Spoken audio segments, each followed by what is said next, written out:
It's Earth Day again. What are you doing to save the planet?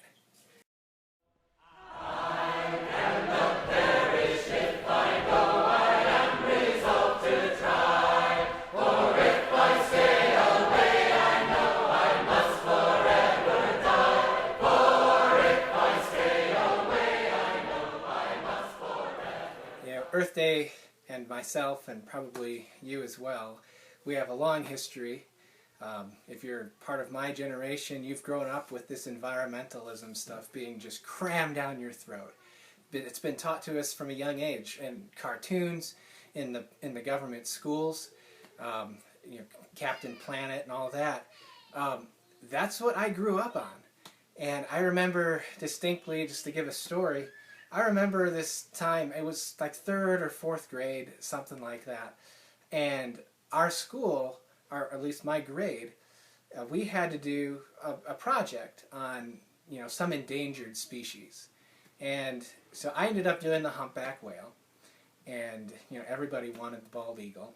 And so my report, you know, all 3 pages of it, really scholarly, really in-depth, it just covered, you know, how these humpback whales are, you know, slaughtered for their blubber and used for cosmetics and lamp oil and things like that. It was just horrible, right?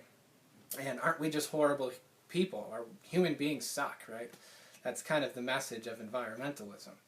And so I did the humpback whale. Everybody wanted the bald eagle, and so we got a number of reports on the bald eagles and others on otters covered in oil from the Exxon Valdez oil spill. Remember that one?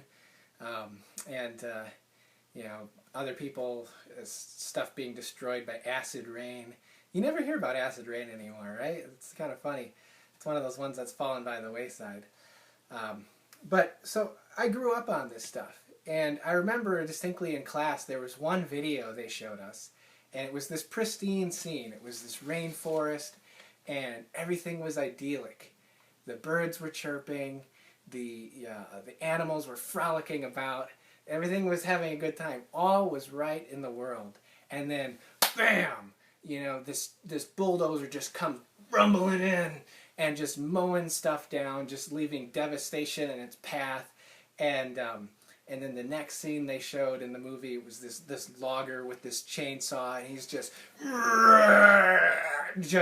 just mowing down these trees, you know, but that's not it. And you know, my classmates, they were all gasping in horror at this, like, whoa, what's going on?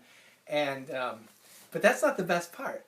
The best part was the very end of this video, and how as this tractor was driving away, the camera zooms in on the back of this tractor, you know, that was mowing all this stuff down. And what do you see? It's an American flag. And the message is clear. It's our fault. And so as a young kid, that's what I was imbibing in the government schools. This religion of Gaia, this religion of, you know, self-hate almost, of just, it's all our fault, and, you know, we humans suck, and these animals just want to live in peace, and we're wrecking it for them, right? And it's like species imperialism or something. I don't know. So this was the lesson that was taught to us in you know, government school. But that's not all. This all culminated on Earth Day, which happens to be Vladimir Lenin's birthday. Remember that. That lets you know what the environmental movement really is about. It all culminates, you know, our class goes out. There was this tree in the school courtyard that we planted. And the class, we all go out and we hold hands and we have this moment of silence. It was like 2 minutes. It was a while. It was like 2 minutes of silence as we held hands in this circle around this tree.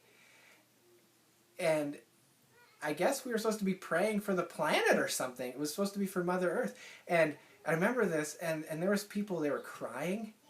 And it was like this traumatic experience. I mean, people were like really emotionally wrecked by this whole thing. And they're doing this to like little kids, okay?